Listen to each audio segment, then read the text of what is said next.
All right, I can do this. I'm gonna rev myself up. Do do do do do do do do do.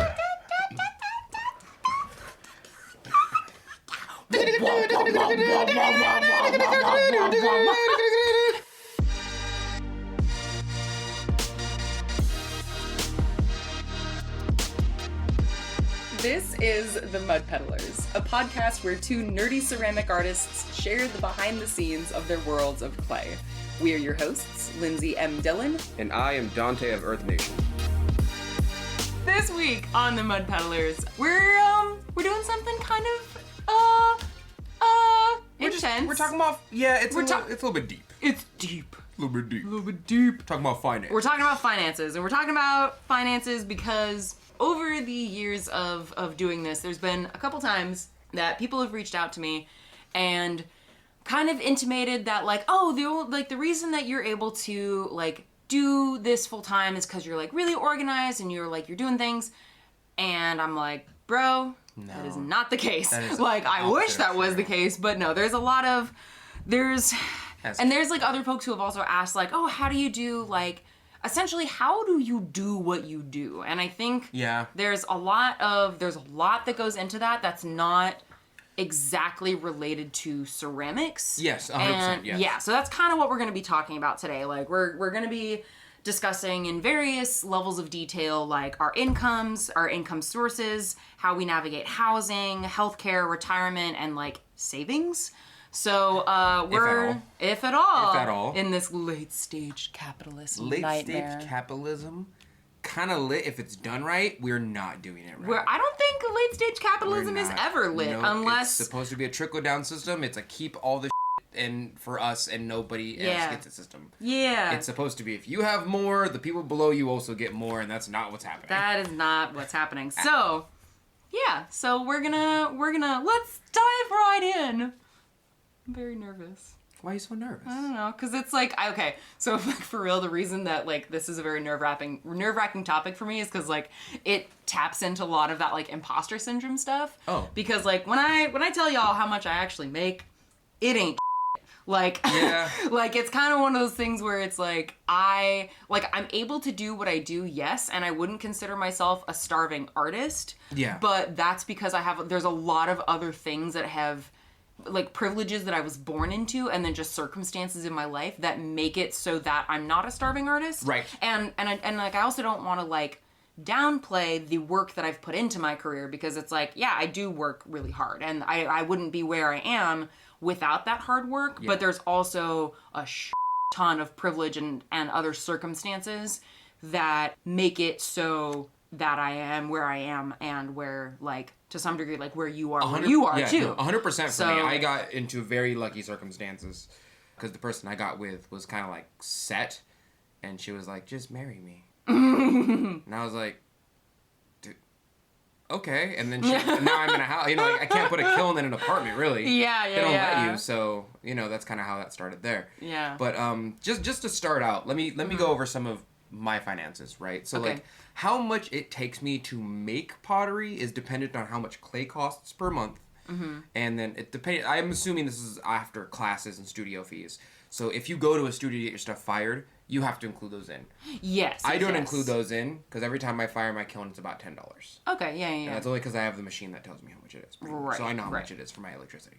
But if we're getting serious, since I do my work out of my garage, the studio costs for me are as much as my rent/mortgage. Mm-hmm.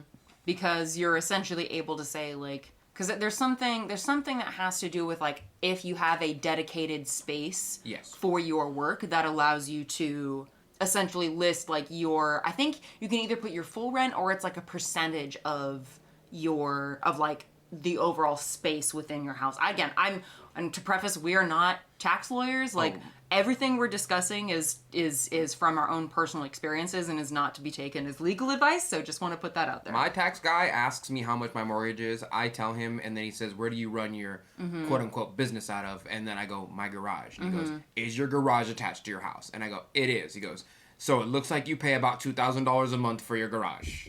Yes. That's what that looks like to me, a tax person legally. And I go, yes, sir. And he goes, okay, good. Yep. And like, that's that. That's what that is, right? Yeah. But I don't have to pay for space in a studio because I have my own studio space in my garage that I built over time. It gets a little better every single year. Cleaner, things like that, a little more safe. Yeah. Or since you talk about your, like, not having to pay studio fees because of you're able to work from your house, do you want to, like, share a little bit, like, how you got into that situation and, like, how you and Abel manage your, like, finances that way? Oh, I got with a white woman. Yeah. And she's one of the cat ones. Yes. And so she has a house to keep the cats. Well, she has before becoming a full-time parent, she used to work at a lab, right? So yes. Her job had a decent amount of income, right? Her parents did pay for her to go to school, and she did get a degree off of it, yes. Nice. Yes, and so her degree allowed her to get a job that pays her more than clearly what minimum wage would be. Right. She, in fact, made as much money as I do now, but I have to do 3 or 4 different jobs to make that amount of money. Right. So she just, like, went to work, came home, and made that amount of money, and that was it. But, like, when I got home from my 9-to-5 job, I had to do, like, an hour of video editing and, like, an hour of pottery. Yes. And then I have to make lesson plans for my class. Yeah. And that's, like, 2 or 3 hours. So it's definitely worth it to have a degree, but I will say she did not get a job in the sector that she was in. So I just want to put this out there. This is a side point. Almost everyone who has a degree that I know of never gets a job in their chosen degree. Oh. They just go, I have a degree, and the bank is like, okay, well, you could be a banker. And they're like, but I'm a biologist or a psychiatrist. And they're like, do you want the job or not? And then they're a bank teller. Yeah. That's most of the people I know. That's fair. That's very fair. I like that. So you had been, when you guys bought the house, it was, so Abel had been working in her field. You were building your ceramics career and also working full-time at your 9-to-5, or not really 9-to-5, at your... 9-to-5. We could say 9. I call it a 9-to-5, but that's because I work regular hours. Yeah. It's not actually from 9 to 5 p.m. Yes. Are we allowed to say what industry you work in? They know I'm a chef. Oh, they know you're a chef. Okay, good. I couldn't remember. I can cook, that's why I'm fat. Yeah. You beefy. I am beefy. I'm definitely muscular and fat. I'm a doughboy for sure. Doughboy! Yep. So you had been working full-time, like 40 plus hours, right? Easily. I actually tuned that down because, and this is going to go into it later, is that I used to pay for health insurance through my job. Oh, okay. And it was like $80 a paycheck. Okay. And then one day they raised it to like $140 a paycheck. Oh, yeah. And I was like, I can't. Yeah. That's a lot. Yeah. And they said, well, just get on Covered California.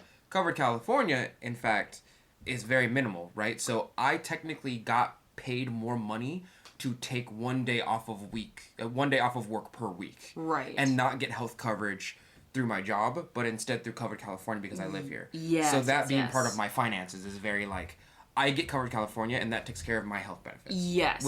And I think we can go into that a little bit more detail too when we get there as well. I kind of like, for the sake of my brain and like making sure that we get through everything, I kind of want to like do like, this is our segment on housing, this is our segment on healthcare. Sure, but yeah. So then it was your income, Abel's income. You didn't have a kid at that time, and then her late mother. Okay, so there were, and she, what did she do for a living? She was a teacher, and she taught in a very low income area. Okay.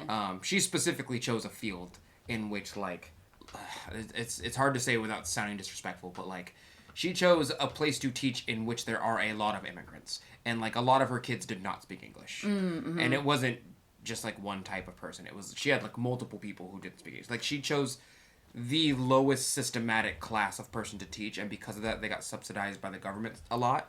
Nice. So she got paid pretty well for what she did. That's good. Because, it's like, given the way our society is structured, it's not exactly, or rather... actively makes life more difficult for those people. Yeah, she tried really hard to make a difference in those kids' lives, to be honest. That's awesome. But I will say, every day she came home and talked about how the parents aren't doing anything. So it starts with y'all. On God. There's a lot of different factors that go into it. Parenting is definitely a part of that. There's a lot of different factors, and they're all generational, baby. Mm-hmm. Well, not all of them, but a lot. A lot of them are generational. A lot of them are generational. Yeah. If you're not the parent who's like, we're not doing this anymore, then your kid has to now do that. Yeah. Well, that also is easier to do if you're in a society that gives you those options. Very true. So. Very true. The socioeconomic ladder has been favorable to one type of person for a long time. Mm-hmm. Wonder who that could be. I don't know. Huh. If you read a couple history books, it might show. It's a great mystery. It's a mystery. Yeah. Anyway. And they all do pottery. Yeah. Oh my god. Okay, so you had three separate incomes. Yeah. Going into buying the house. Yes. Which was almost not enough, to be honest. Right. Because we live in California. Yeah. Okay, so you and Abel were married at this point? No, we weren't married at this point. We got married on like her 3rd month of pregnancy. Okay. Just because evidently there was something legal with our child. They were like, if they're born out of wedlock, then something. And we were like, well, we don't really care if we're getting married. And then one of our friends were like, your taxes are up. Mm-hmm. If you get, up. If you get married. I'm just meaning better? But like, you get money for getting, and I was like, well, if the state wants to know who I'm sleeping with and they give me money for doing it, I guess. Yeah. Which is what that is.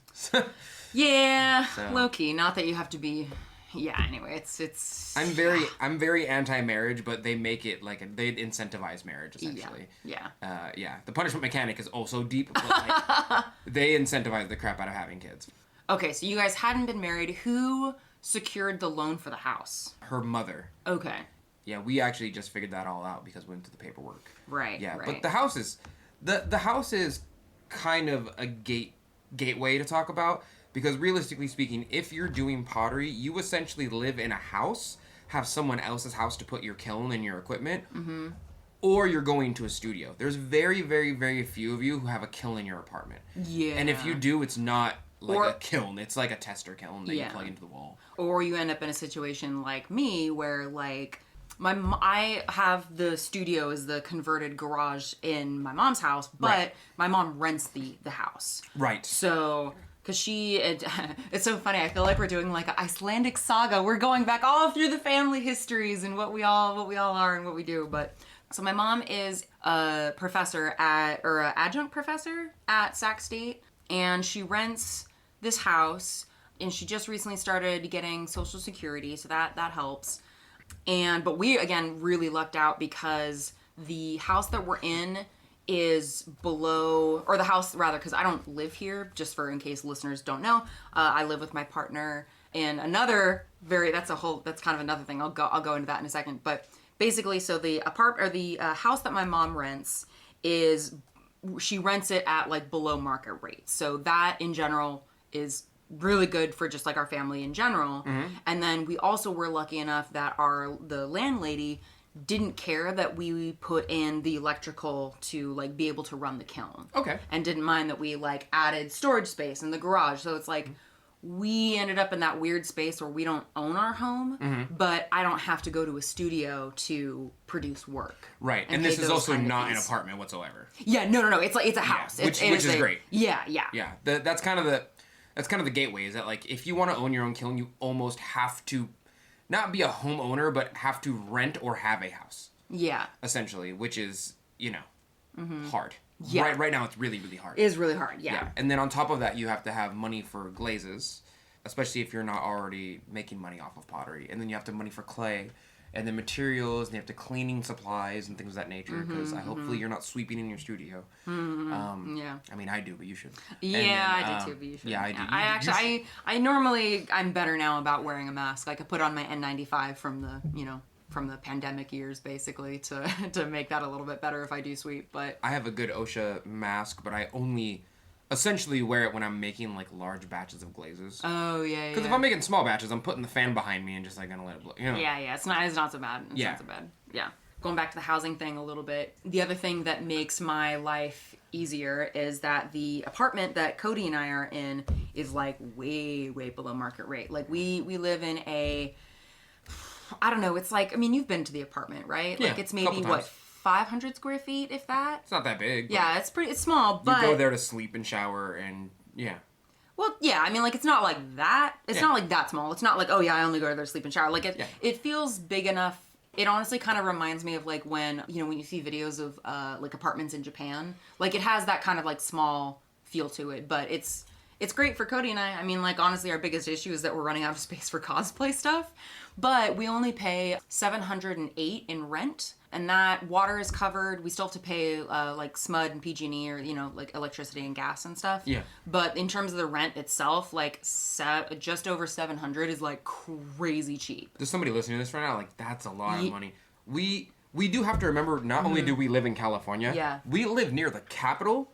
And if you go down the street from this street right here, there's we call them like the Fab 40s. I think. Oh, yeah, the Fab 40s, that's more like East Sac, but yeah. They're like where Arnold Schwarzenegger used to live. Yeah. They are some of the most expensive houses in the nation, other than like upper class, like Elon Musk type people houses. You know, like... in terms of neighborhoods. Yeah, in terms of neighborhoods. Like, yeah, these are like houses that are probably easily worth like $2 million. Yeah, you know when you ever see the Hunger Games? Yeah. You know when you go to like District 0, 1, 2, you know, like, yeah. this is easily District 3. Easily. Yeah. Maybe 2 if you go to our neighborhood. Yeah. I've never seen a District 1 place. But, like, the kind of messed up thing is that you have to be, like, above District 5 to have a kiln. To have a kiln in your house, you have to have a house first. And that's a major gateway. That's a major, like, you need... It's like having a car before you have a job. Yeah. So you need a job to buy a car. Right, It's one of those. Yeah, actually, speaking of which, that's another thing that, like, in terms of putting together my financial picture, that's actually something that has also made my financial picture less stressed, is that I don't actually own a car. And admittedly, I also don't have a license, which isn't good, because I'm very much going the way of Sir David Attenborough, because that man, as old as he is, still does not have his driver's license, which makes me happy. I'm like, all right, I'm not just, you know, perpetually putting things off. I'm like Sir David Attenborough. Can I just say? Yeah. Cars. Yeah. Cars suck. Yeah, they do. And they're expensive. And I'm really glad, like, when I've thought about, like, and that's the other thing, too, like, again, talking about, like, privilege and, like, luck and stuff, is that I am lucky enough that I live somewhere where I don't need a car. Like, my mom's house that she rents is literally a 5-minute bike ride away from my apartment. Yeah, which is nice. Yeah, super, super nice. And I'm able to, because my mom has a car and is amazingly supportive, like, instead of always having to, like, have like supplies from like Alpha Fired Arts delivered to the studio and having to pay those shipping fees, like when we're like running errands together, we'll like go out to Alpha and like pick some stuff up. So that like helps saves on some of the fees and some of the things where having a car would be more necessary. That being said, I will probably in the next few years need to more seriously look at getting a car, because I want to do more conventions that could potentially be a little farther away. Like at this point, like going to San Jose for Fanime, if I'm selling there, that's kind of a lot to like ask of my mom, right? To be like, yeah, Mom, can we just like do this whole big trip? So, but that is actually something else that like, especially when I was still kind of working part-time because let's see, like, and again, some of this information is on my website, but I just feel like it's good to go through. When I first graduated from UC Santa Cruz, I worked part-time jobs, first at an olive oil shop, and then at a cafe, and I had some other like kind of random other art-related jobs in between, but mostly it was those two.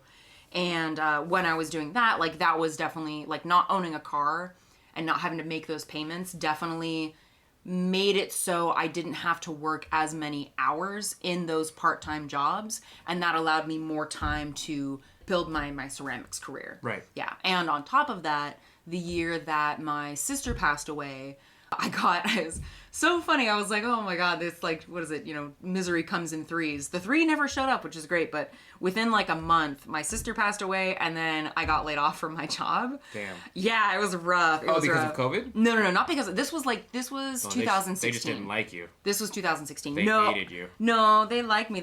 So spicy. Sorry. No. The business was just not doing super great. Right. So they were like, hey, we gotta scale back, and you know. So when that happened, I was lucky enough that my family was like, you know what, this has been a really time. If you want to take some time off, we'll cover like your baseline expenses, and you can have some time to grieve and just focus on ceramics. So I was lucky enough to have about almost a year where my family fully supported me, which is like crazy lucky. Yeah, of course. So, it's always good to have a support system. Yeah. But as far as like, if you were just alone, it'd be, I would say, damn near impossible. Yeah. Realistically. If I didn't have a house that, like, my wife and her mother procured before I got my kiln, I just would not have a kiln. I would still be going to a studio. I would still have to share it with that one, that person in the studio, you still have to share it with that one person. You're lucky if you don't know. There's always one person in the studio who's just extra. Yeah, fair. Okay, so we've gone over housing and stuff. Can we talk about like our overall incomes and looking at where our income sources come from? Sure. I do have a question though. Yeah. We're going on like personal story stuff, which I'm fine with. Yeah. But like, are we talking about numbers or personal? Because like, or do you want to do both? Or like... I think let's maybe start out with numbers. And again, I know we talked about this a little bit before we started recording that like I'm a bit more okay sharing specific numbers. Yeah. I know that you're less comfortable with that. So basically just whatever you feel comfortable sharing the numbers for, let's start with that and then go to like kind of like personal story stuff because I think that's related. So I can give them right now.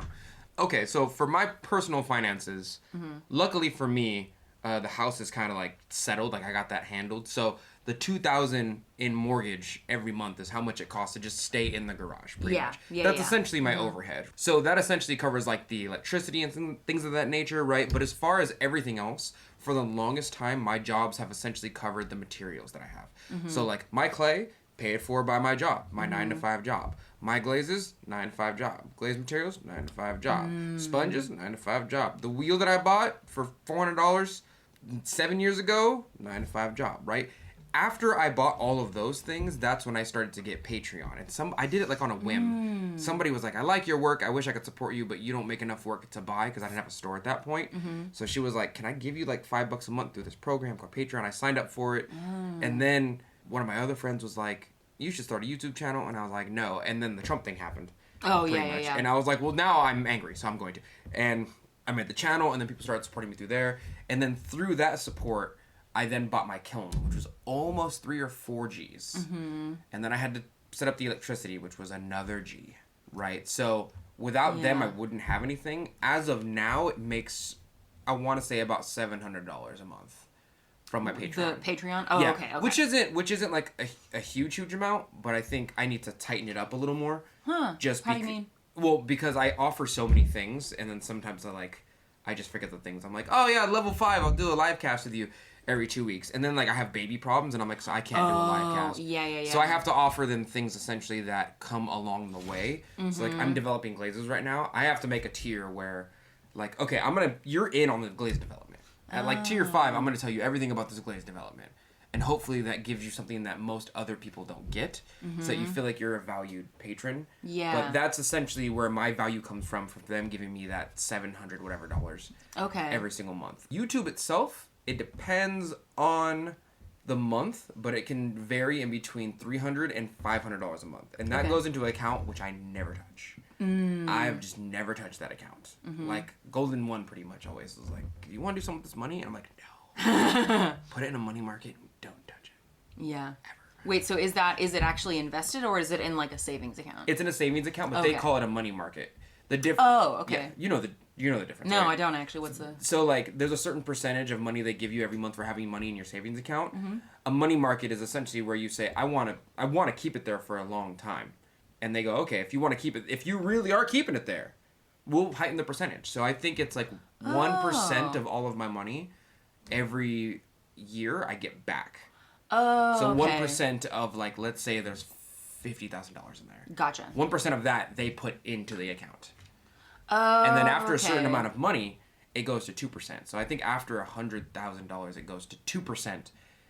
They put back into that account every year. Yeah, it's wild. It's kind of like investing. Yeah, but it's really just your savings account to a higher. It's safer, yeah, because the thing with investing, and again, we'll get into that a little bit later when we get into like retirement and stuff. But yeah, the thing that's tricky about investing is like that money is not actually yours. Like the stock market could crash, and then you're out of luck. 100%. But it does look more attractive to have more money in savings accounts for the people that hold the money at the bank. And I think that's what they're doing. I don't know anything about this, by the way. But I will say, I think me having money in my account makes them as a bank look more impressive to like shareholders and like chair people. So I think what happens is that's like, ooh, look how much money we have. Ooh, we'll give you some pennies if you keep your money with us. Ooh, look at, and the chairman are like, oh, you must be doing good. You have so much money.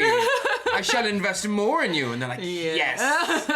We incentivized our people to keep money with us. And they kept it there. And that impressed us. I think that's what happens. Yeah. But I'm not sure. I have no idea. All I know is they want me to keep money in there and it makes me happy. Yeah. And it makes me more money. And then I make in between like I'll say an average of like $200 and $500 every month from teaching my classes. Okay. Because every student pays a certain amount of money. I have to split that 50%. So in my 50% goes to IMCO. Yes. It just clarifying. And they do advertisement for me and whatnot. That's nice. And they're cool. They set up the classes, the glazes. They kind of let me have free reign from. Like I donated a 2-gallon bucket of pink glaze to them, and they're like, yeah, whatever, go ahead, do it. Nice. Yeah, and I brought like some Amico glazes, and they were like, we don't care. They were like, you do whatever you want with that class, and I'm like, oh. You know? Yeah. I'm a little power hungry now. That's awesome. But they essentially, like, every person I get in there is $100 a month for me. Okay. So, like, there were 6 students this month, so they're going to give me $600. And then next month, we'll figure out how many students there are there. Gotcha. Okay. And that's essentially all my sources of income. It's job, Patreon, YouTube, selling my work is another one. Yeah, how much do you actually make from... And if you, off the top of your head, if you can break this up, if not, then just like a lump sum. But I'm curious the difference between like online sales versus in-person sales. Online sales are almost exactly the same amount as in-person sales. Okay. It's just like spread out over a longer period of time? Well, no, it kind of equals out because every single package I ship to you is $10 pretty much in shipping costs. So like the packing peanuts, the Ran Pack, the little ring I put around the cups to make sure it doesn't break, buying the boxes themselves. I still have some old boxes I need to get rid of, but like I'm going to buy new boxes soon. Those of course cost money to develop the size. So how much do you make from like approximately from in-person and online sales? Well, so here's the thing. I make about like 3 from online sales. 3,000? But almost a month? Not a month. No. Oh, okay. It comes in like every 4 months or so. It depends on whenever I do the upload, right? But like, because I have to pay all the shipping fees and whatnot, and I have to do all the work and the materials that go with it, it still, essentially, there's a middleman that not taxes me, but they take their cut. Right. So I gotta pay USPS, and then I gotta pay Stripe, which is, they take a little bit of money every time you buy something from me. And then I gotta pay for packing materials. So even if I made like $3,000... That's gross income, not like net income. Right. So even when I make $3,000, if I make $2,000 at an event, it's still basically the same amount. Because I'm paying so much money to ship it to you. But paying for the table and showing up and then just handing you the item is a little bit less money, realistically, depending on how many items I sell. So I would say that selling stuff online and in person are essentially the same amount. Okay. And every time I do it, it's in between about $2,000 and $4,000. Okay. So $4,000 is like a good... Every like 4 months? Every 4 months. Okay, so 4... It's like $1,000 a month, I guess. Okay, so overall gross income, you make about $12,000 a year from your pottery, like just selling pottery, both in person and online, like together? I'd say that, yeah. Okay. Probably. Yeah, which honestly is about half as much as the money that I make at work. My job pays me relatively well, especially because it's been going up. The price of minimum wage has been going up. So like I get a little more money every year. Yeah. Of course, inflation. But like because of that, every time I look at a paycheck, I'm like, wow, this pretty much paid me just as much as it would in these 2 weeks if I sold pottery all day long. Nice. And I was good at selling pottery. Okay, so you make about, and again, this is just gross income, like pre-taxes. Yeah. Okay. So, how much do you make from your job as a chef? So let's my job as a chef. Let's bring out the calculator. 21,600. There you go. Okay. That's how much. That's like after taxes. Oh, that's after taxes. Yeah, I take home about like $850 to $800 every 2 weeks, and that's like after they've taken out the taxes, after they've taken out their share. That's how much I get. Okay. My pay stub says $850 on it. I get $850 in my hand. Gotcha. Okay. So so you make about 24,000, yeah, but that's like after taxes and stuff. Stuff, and then my pottery job, right? Let's just assume I've been having my pottery job. Because I kind of want to do like the math of like let's add it all up and see. Yeah. So okay. So let's say I get paid $400 every month for my pottery teaching job. Okay. And then let's say YouTube pays me $300 every month, because that's like the lowest end of what they ever pay me. Okay. $100 every month. Okay, and then let's say Patreon pays me $700. And then from pottery sales. So I would make $1,400 a month if I did not sell pottery right now. That's awesome. Okay.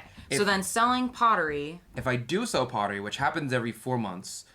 We estimated about $1,000 a month, right? It's about $1,000 a month. Okay. Yeah. And then your take home from your job is $1,600? You said $1,600 a month? Yeah, it's about $1,600 a month. Okay. So let's do 4,000. So that's about $4,000 a month is about $48,000 a year. Yeah. Okay. Yeah. Cool. That's not bad. I think anywhere over $40,000 a year, at least I've been told, is like okay as a singular person. My problem is that it comes in waves. Yeah, well, you're also not a singular person. You're like, you have a kid and a partner. Well, I'm not a singular person in that, like, I have someone to financially back me up in the form of my partner. Oh, yeah. But, like, if I was a singular person with a kid, that would not be the number it is. Yeah. Even over $40,000 a year. Yeah. That would not be the number. And honestly, again, like, that's the thing that's rough is, like, in California, like, that's still not a lot of money. It sucks, but that's actually not a lot of money. In Texas, I'd be rich, though. Yeah, certain parts of Texas, at least. But then I'd have to live in Texas. Then you have to live in, And then I'd have to, Then you'd have to live in a state that makes it very difficult to have control over your own body as a person who is capable of reproducing. Do you think I could sneak into a sundown town and they wouldn't say anything? Yeah, you could pass. You think I could pass? Yeah. If I cut my hair real short? Yeah. And I tell my name's Zach? Yeah. You could pass as a Zach. Do you think I can marry one of their daughters and have a kid, and when it comes out a little darker than usual, they're like, what in the hell? Oh my god. Because that's how they sound. And by the way, ultimately, no shade on Texans. It's just, I think if you're listening to this, you probably know by now that Donte and I are pretty liberally aligned there, like, overall, so it's like, I'm more... liberal black-pilled, yeah. Yeah, so... Although, if you live in a sundown town and you love that you. Yeah, no, that. Suck a that. No. If you don't know what a sundown town is... If you don't know what a sundown town is, you're probably in the group of people who don't live in one. Mm-hmm. But also, if you do know what a sundown town is, you're probably either very aware of your own history, or you're just black. Yeah. One of the two are a high probability. Yeah. All right, okay, so I guess I'll go through some of those numbers for myself. So overall, as like an estimate, just looking at my like taxes, I make about $25,000 a year. Okay. Like, and that varies. From pottery by itself? No, that's everything, bro. Oh, everything? That's everything. Well, honestly, mostly because I don't really do a lot. I don't make a lot outside of my income from pottery. I don't really teach. I used to kind of a little bit with like Verge Center for the Arts. Like I taught one class before the pandemic, but most of my income is all pottery sales. Like I make about $200 a month from Patreon, but I don't have a YouTube. I don't really teach. We forgot to talk about commissions, because that's another area where we both make money. Those are almost zero for me. Yeah. I haven't taken a commission like 2 years. I just started. No. We work for you're right. T-Cozy. T-Cozy counts as a commission. But yeah, for the most part, like T-Cozy is the only folks that I do like commissions for. They keep coming back. Yeah, they're awesome. We're very happy that they do. They get what we give them, and then 3 months later they're like, "Can you make more?" And we're like, "Okay." Yeah. Sure. But yeah, so since I don't have income coming from YouTube, most of the income that I make is from selling pottery. And I think over the last few years, again, like partially from the pandemic, like again, $25,000 a year, that's like that's an average. It's probably lower sometimes, honestly, but yeah. During the pandemic, because we got, money from the federal government to kind of like help even some stuff out, I was able to ease off a little bit of how much I made, and I was actually able to max out my Roth IRA for like 2 years in a row from that, which is great. But yeah, for the most part, I think there are ways that I could increase that, and again, this is a little bit more kind of to that question of like long-term savings techniques, because $25,000 a year is not enough to live on, like realistically. Not, yeah. Like because of my circumstances, I don't feel poor, but looking at those numbers, I know that's like poor, right? You as a person brings in a low-class amount of money. Right. Yes. Right. Technically, I do too, but like I have the backing and family that like has enough wealth to like make me not low class anymore. Yeah. But if I was a person by myself. Yeah. Well, also class and income are also kind of different things too. Yeah. They're like, related, but they're different. Yes. Yeah. Well, you could be Kanye and hella money, but Kanye. Yeah. There's a difference. Yeah.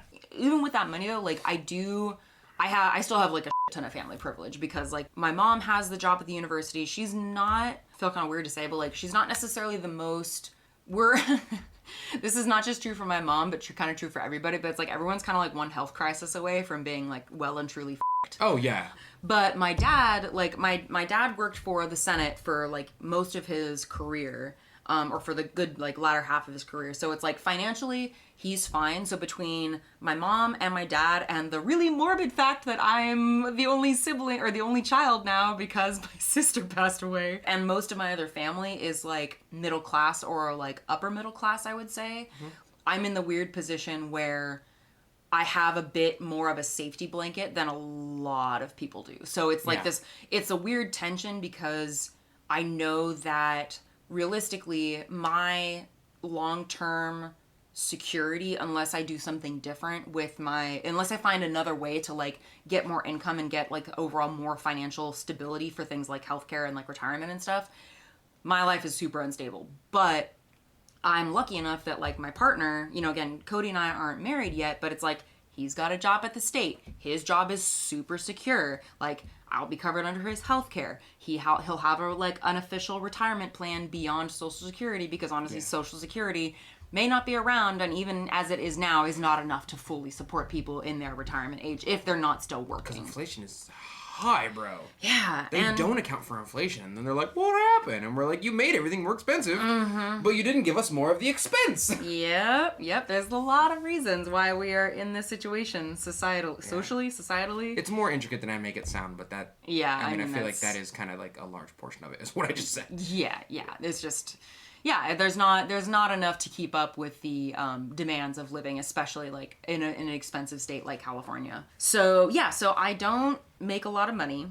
I feel periodically crippled by the anxiety of being one healthcare crisis away from being well and truly f***ed, because I basically saw that happen with my mom when she developed her neurological condition and couldn't work, basically. Like she was able to start like or continue teaching, but like she had her whole ass other career as a children's entertainer and then developed a neurological condition that made her not able to do that. We lost the house that again was going to be that generational wealth to make my life more secure. Not that it's all about me, but like to make our lives and our family lives in general more secure. Like we lost all that. Yeah. And it's weird because there's like, in terms of when I think about how I'm going to have security in my life, because it's something it's part of the reason I take anti-anxiety and antidepressants, is because like life is really unstable, and that's coming from someone who has a lot of privilege. Like I have that family wealth that's like provides that safety net. But anyway, all things considered, I don't make a lot of money, but the security that I have in my life will partially come from my partner, which is kind of messed up to say. I'd like to get to the point where I am more stable on my own. Yo, same though. We kind of f***ed our way up the ladder. Oh my god, you're kind of true. We kind of f***ed our way up the ladder. Oh my god, yeah. I for sure did. Yeah. And see, I have the thing where I'm like bringing a dowry in a really weird way. A dowry? But yeah, like, you know what a dowry is? Yeah, but doesn't the father usually supply the other guy, it's usually a guy, with a dowry just for trade of a vagina? Yes. And I sort of have that in like a kind of like a weird reverse way, because again, this is like messed up, but like when my dad passes away, which, you know, knock on wood, is not for a very long time, but it's like I will be able to inherit some of that like familial wealth. So it's like I don't make a lot of money right now, and a lot of the stability will ultimately come sort of from Cody as I build up to that stability. Are you saying you're a goose egg? What's a goose egg? Just waiting to hatch. No. Cody's just waiting to hatch. Just waiting to hatch you, and then all of that goose money gonna come at you. You're a golden egg. I guess. Oh, I mean, but he's gonna be the one. Like, think he loves you? Yeah, he does. You're a golden egg, Lindsey.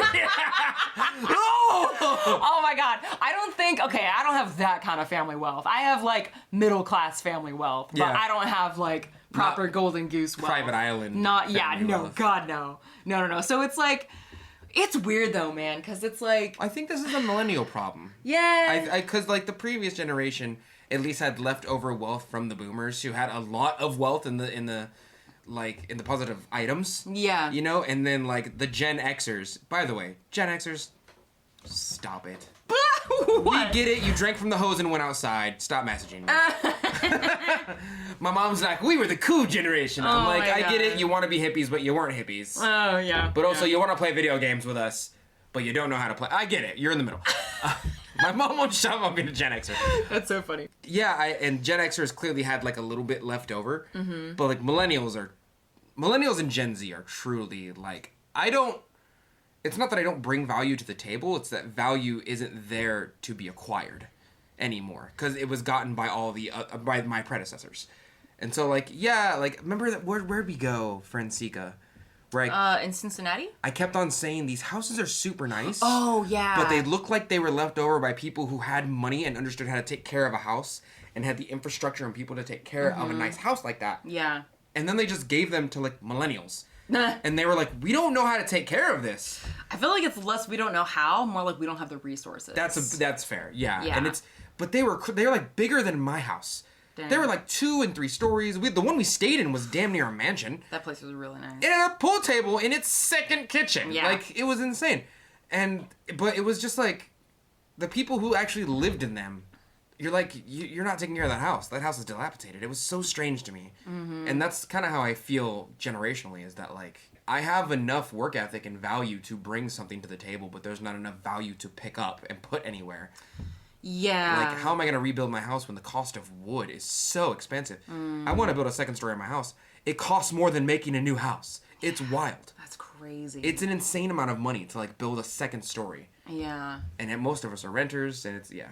I'm not trying to make this a generational thing. No, I mean, I think it's true. It is. Like, I think there is the wider economic picture to look at for sure. Like, we are microcosms of it, but it's a part of it. And, like, I also feel the weird thing of, like, I remember when I was in, I don't know, like, high school and, like, early college years where I would go to artists that I would see, like, at pop-ups and stuff, and I'd ask her, and I was like, oh, like, how are you able to make the money that you do? Like, how are you able to make a living? Right. And basically all of them said that their partner provides the stable income. Yeah. And it's been interesting because for a really long time, I really put a lot of value on bucking that trend. Like, I wanted to be the artist who could do it completely by themselves. Yeah.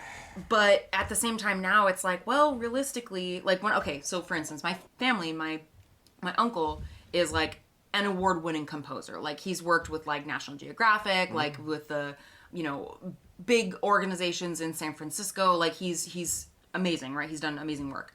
And his health insurance comes from his wife.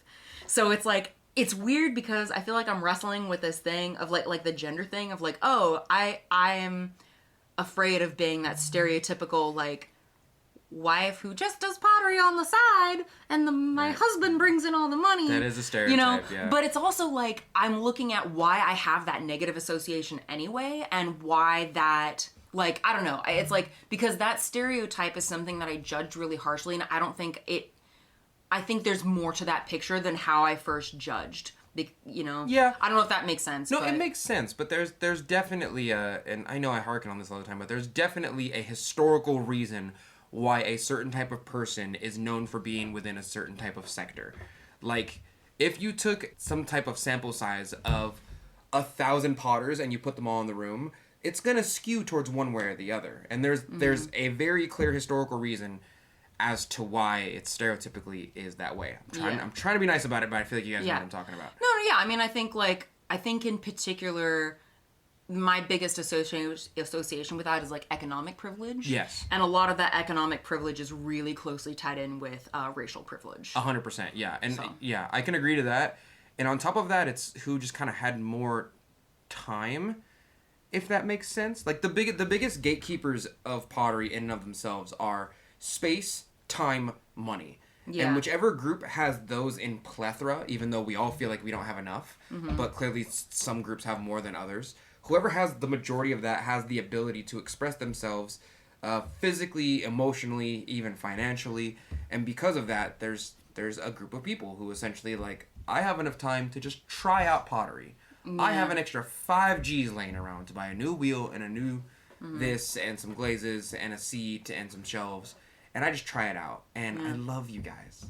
I love them so much. You know why I love them, Lindsay? Why? Because when they give up in 3 months, when they give up in 3 months because they figure out it's hard and you can't just buy all your problems away, I come in there and I swoop that kiln up, baby. I swoop that kiln up. I swoop that wheel up.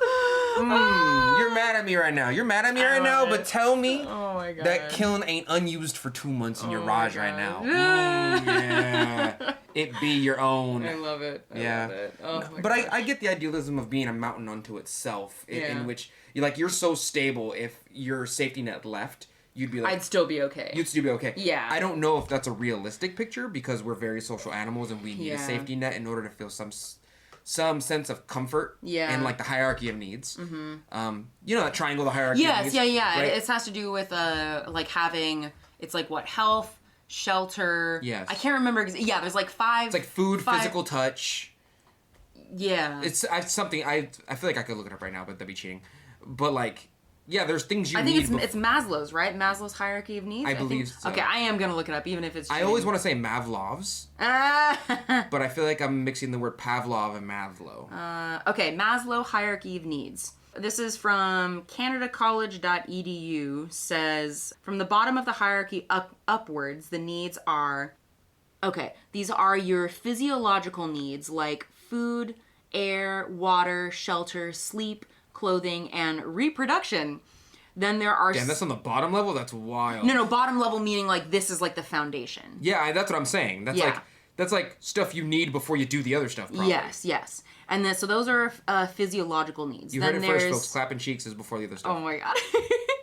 Then there's safety needs, which includes personal security, employment, resources, health, and property. Then there's love and belonging, which is friendship, intimacy, family, sense of connection.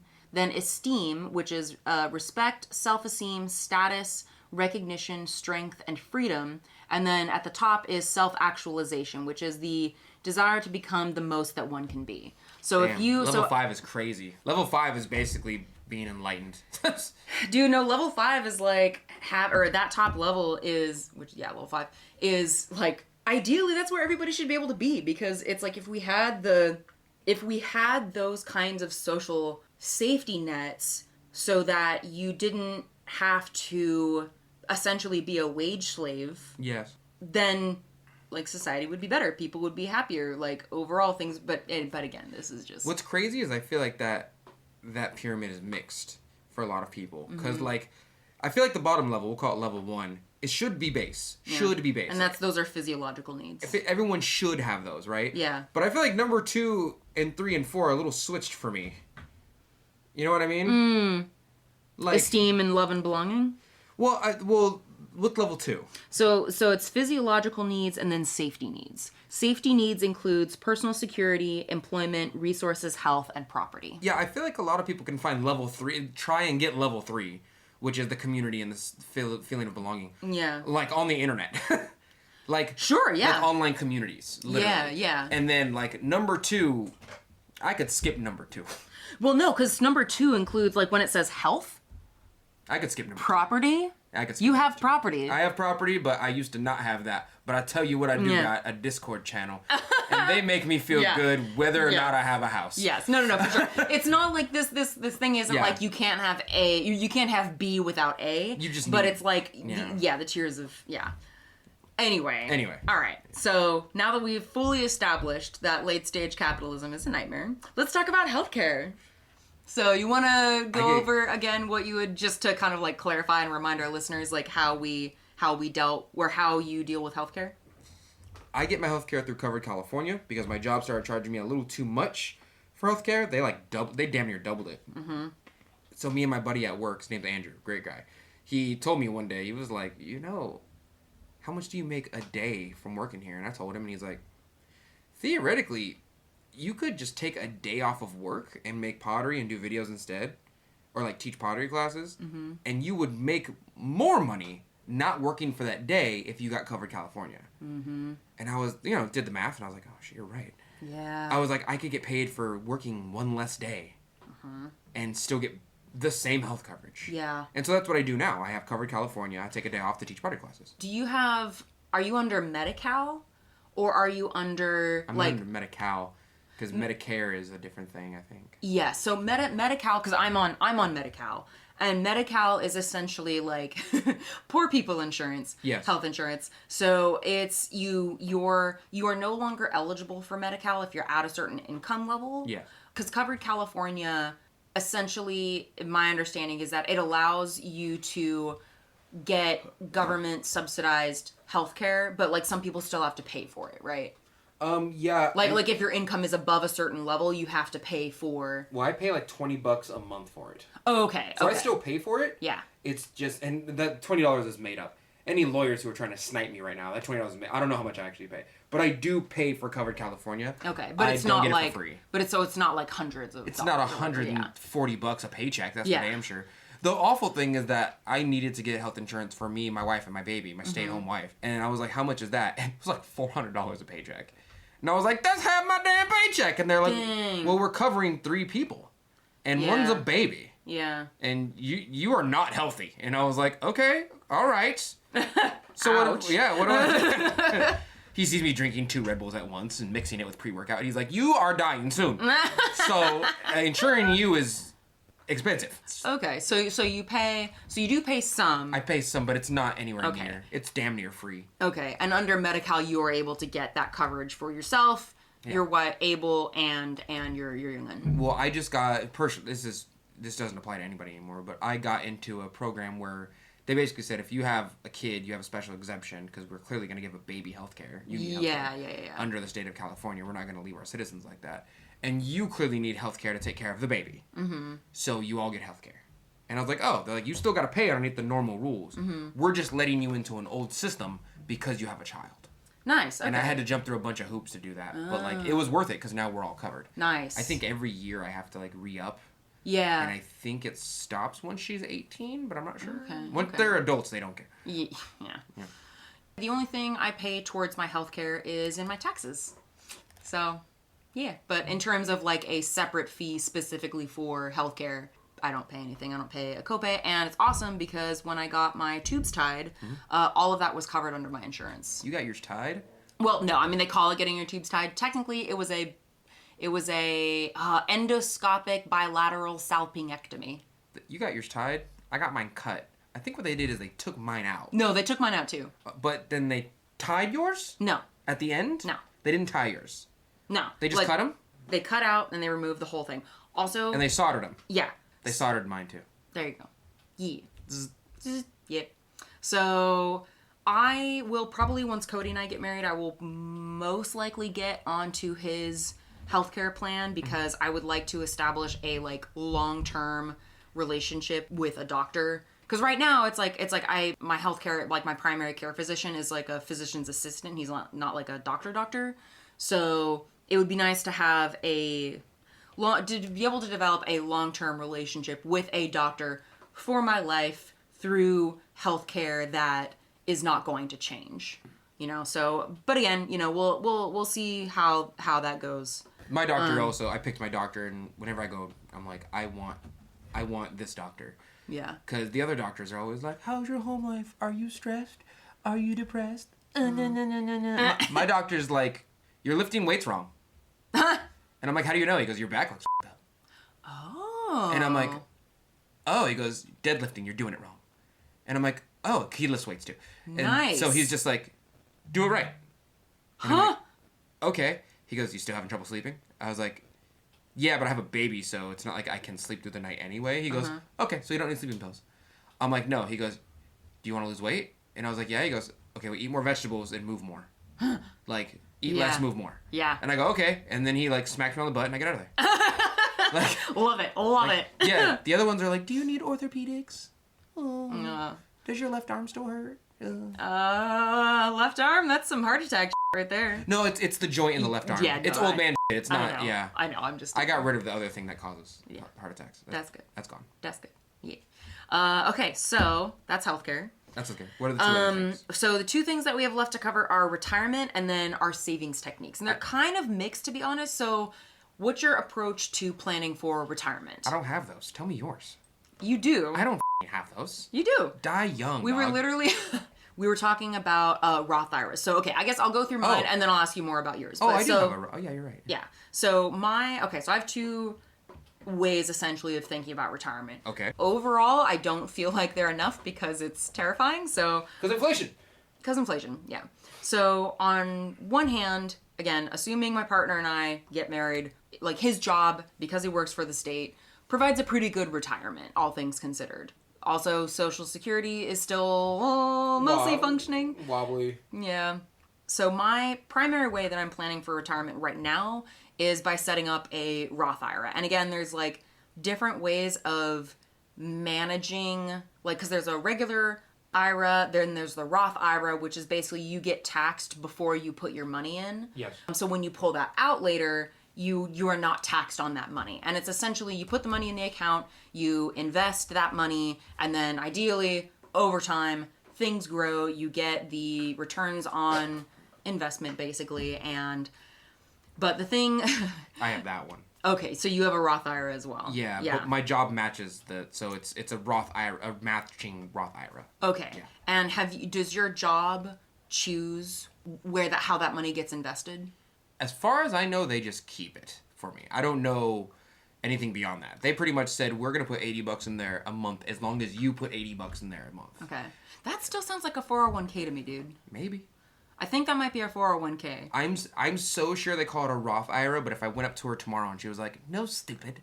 It's a 401k, I'd be like, you know what? I have money in my name somewhere, so f*** it. Okay. Well, it might be worth double checking on that because the thing and again, this is coming from a background where like my dad got his like master's degree in economics, so he's obsessed with this shit, and he has mostly been the one educating me about like investment, and there's still a lot that I don't know, and I'm very much a beginner on this stuff, but it would be worth looking at whether you have the Roth IRA or the 401k. Like, it's good that your employer is matching, but from what I understand, sometimes it is better if you manage the investment as opposed to your employer. Yeah.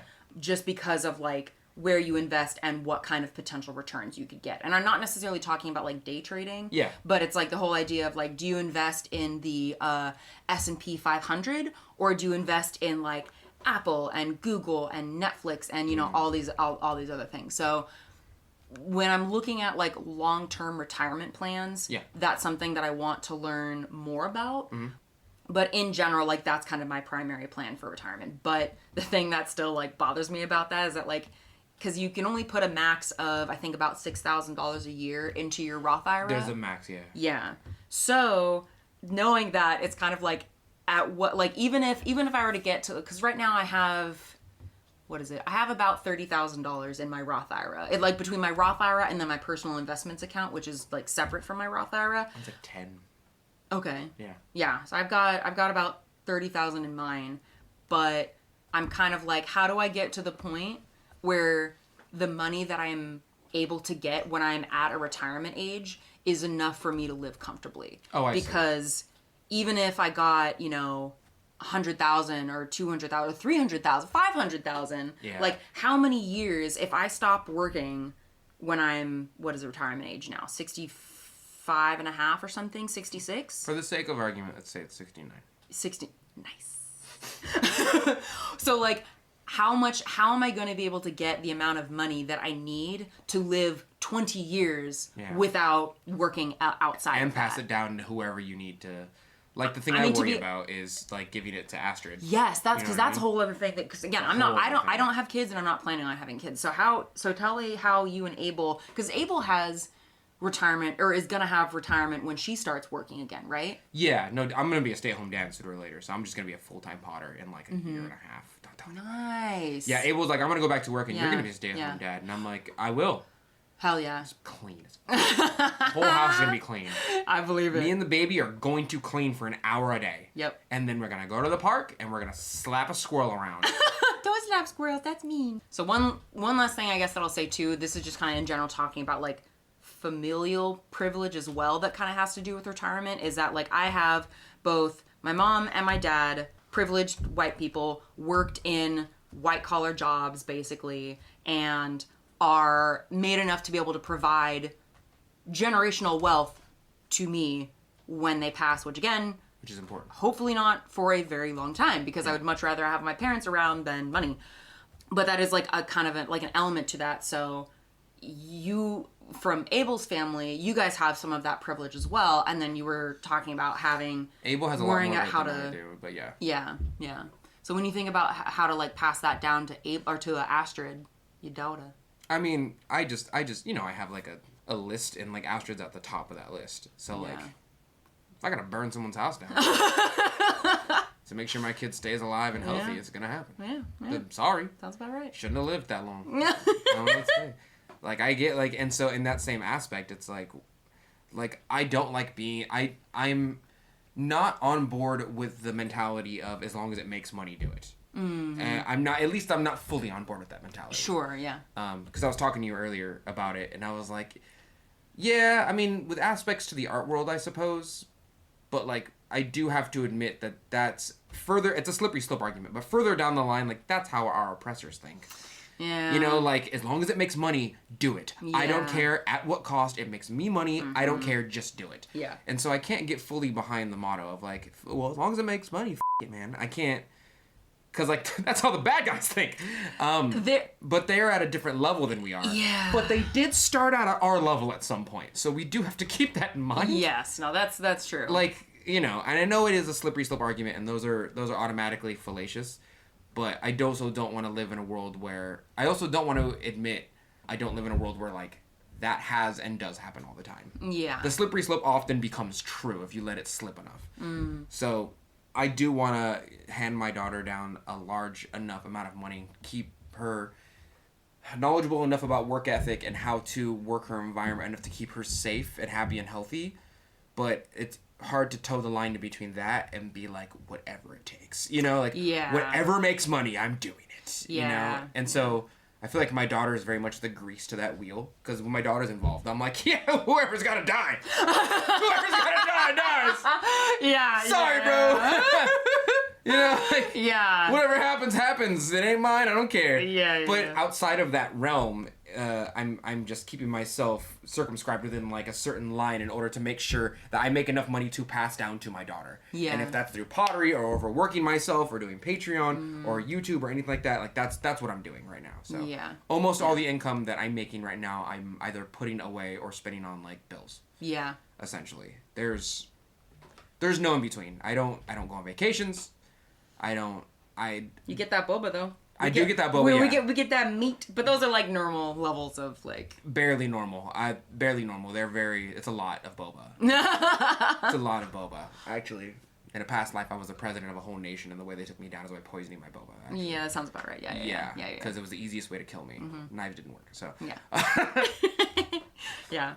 Well, I hope that our listeners have found this helpful. You know, I mean, I think it's a little difficult talking about this stuff because it is kind of grim to some degree, like talking about how unstable a lot of things are and how it's difficult to piece your world together in a way as an artist if you're working full time so that you're keeping yourself safe. And I often vacillate between like encouraging people to like get into the arts. There's ways to make money in the arts. There's ways to do it. And also reconcile that with the fact that we are in a economic and social structure that does not provide a lot of safety if things go wrong. Yeah. So it's difficult, but I hope that by hearing this, like the main thing that I wanted to do in kind of covering all of this is like if you're someone who is thinking about doing art full time, or you're just like wondering like, how do people do it? Like, it's not just about, oh, I use my bullet journal every day, or I plan things really well. It's like, no, there's a lot of different things that go into it. And for me personally, like, I still struggle really often with figuring out how I'm going to be safe and secure long term.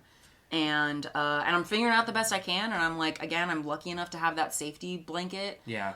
Or a safety net, rather, and a safety blanket that I'm able to take the time to explore those options and not have to just work myself to death all the time. Yeah. But yeah, so that's kind of, that was my approach to this episode, and I hope that people found it helpful. Yeah, I think if I were to paint a very broad brushstroke, the only real thing that we're doing here is we're trying to buy us and our loved ones, and to some extent the human race, time. but it's getting real expensive. Yeah. Time is an ever-inflating item on the market, and I'm just trying to make enough money to buy myself enough time, to buy my kids more time, to buy my friends and family more time. And it's why I'm not very into like the like expensive thing. Like I don't have nice things, but I don't have nice things because I'm trying to make sure the people around me have nice things. Yeah, well, because you got a house also. That's one very big nice thing. Yeah. Like also at some level, and I know this is far off, but like if you have enough things, you start to realize your things own you. You don't own your things. If that makes sense. If you buy a car, the car takes maintenance, but you don't have that issue. You don't have car maintenance. Right. Because you don't have a car. But if you had a car, you'd have money for car maintenance. Yeah. And if you didn't, you wouldn't have a good car. Yeah. You'd have a broken down car. So every single thing that I get or I buy, I want to be very low maintenance, and that kind of comes into the cost of my studio.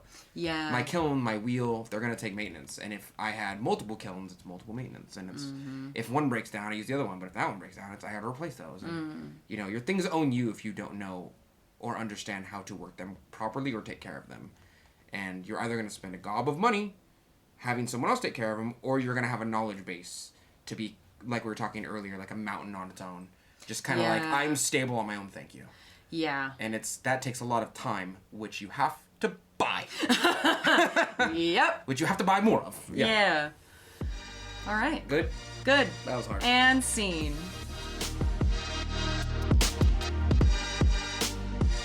Kiln plug. Kiln plug before we go.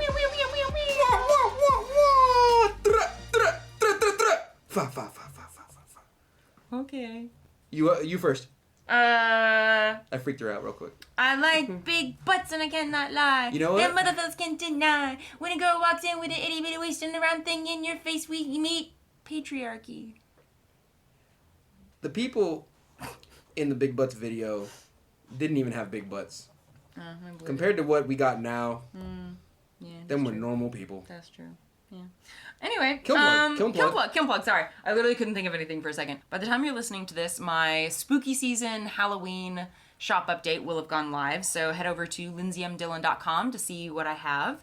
And if you missed the early access, or if you missed even hearing about this, then sign up for my newsletter. Because sometimes when I am desperately running out of time and I don't advertise things on my social media, I will always send out a newsletter to let people know when updates are happening. And I may not always do this, but for this particular update, I did an early access thing. So newsletter subscribers got access to the shop a day before, because it was Friday the 13th in October. Like, I had to do something. Yeah. Anyway, yeah. So have a look, and that's my most recent kiln plug. My shop update went live about 5 days ago. I feel really bad because I told everybody that was going to be on October 1st. Oh, yeah. And then I got like 50 people who visited the website. It tells me like 50 people visited your website. Oh, no. And I think they saw there's nothing up there. Oh, it hadn't gone up yet? No, because I told everybody on Facebook and Instagram that we're going to let it breathe for a couple days. Because the person who was helping me do the website was going through some stuff. Gotcha. And she was like, I just need like a day or two, please. And I was like, yeah, I'm not cold-hearted, Yeah, of course. Yeah, things change. But yeah, I by that time, I think the previous podcast episode that said that the update was going to be on the 1st had gone up. So anyway. It's okay. But my patrons definitely got first pick already. Nice. But for everyone else who visited and was like, it's gone, it's not gone. It was just a day or so late. And it is now live, and that is going to be the holiday sale. So everything has a little bit of money taken off. I know Lindsey hates it, but it's a little bit taken off. It's a tiny bit taken off. Nothing's over 60 unless it's like a set of stuff. So this is your update. That's not only for like Halloween, but also for all of the winter holidays. Yeah, I'm not. You're not going to be. I'm not doing Halloween. Right. This is for like October, the next month, and December. I forgot that month. November. Thank you. And December, and then on January we're probably gonna do another one. I'm already working on that. Oh, okay. But if you're listening to this now, my store update is live. Okay, so if people want to buy like Christmas gifts, yes, you like now is the time to buy it because you're not going to be adding anything new to the store between now and Christmas. Essentially, yes. Okay, all right. Yeah, and I did more items than usual. So nice. I did like 50, and usually I do like 30 or 40 at a time. Cool. On top of that, you and I are both going to be at ClayCon West. Yes, and that is in January. We have to buy the tickets for it after we record this. Yeah. We're also going to Sac Anime. We're going to Sac Anime. Not together, but together. Yes. And we'll both be there. Yes. Hunt me down. I have a little treat for you, maybe. And that is in the first weekend in January 5th, 6th, and 7th. Church, true. And, I forgot. I'm going to be doing like a separate like December update, probably in the first or second weekend in December, so keep an eye out on that. And let me know, dear listeners, if you want a made-to-order update, because to be honest, they're kind of a hassle to do, and I wasn't planning on doing one. And if you don't know what they are, it's essentially, it's my way to be like, okay, out of all the designs that I've made, you can design, or you can have a specific mug made, choosing from the options of designs I've already made. So you can, for instance, like you could ask for a Stein shape with a alien face hugger design on it in the red glaze, right? So you can order that.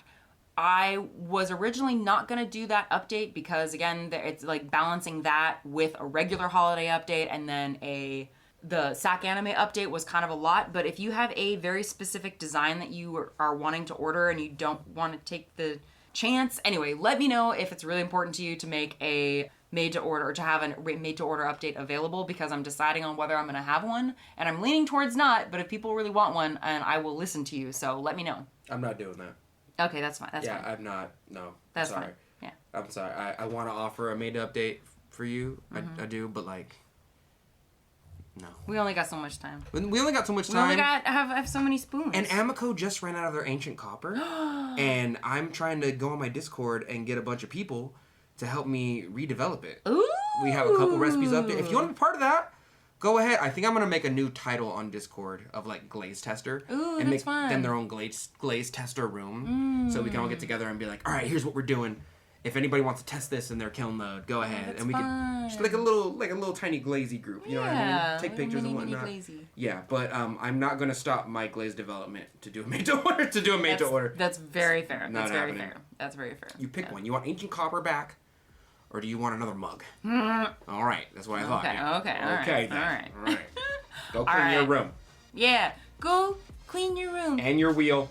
Bring in the dog and put out the cat. Yakety. Don't talk bye. I feel like you know so many songs I don't know. I know so many songs.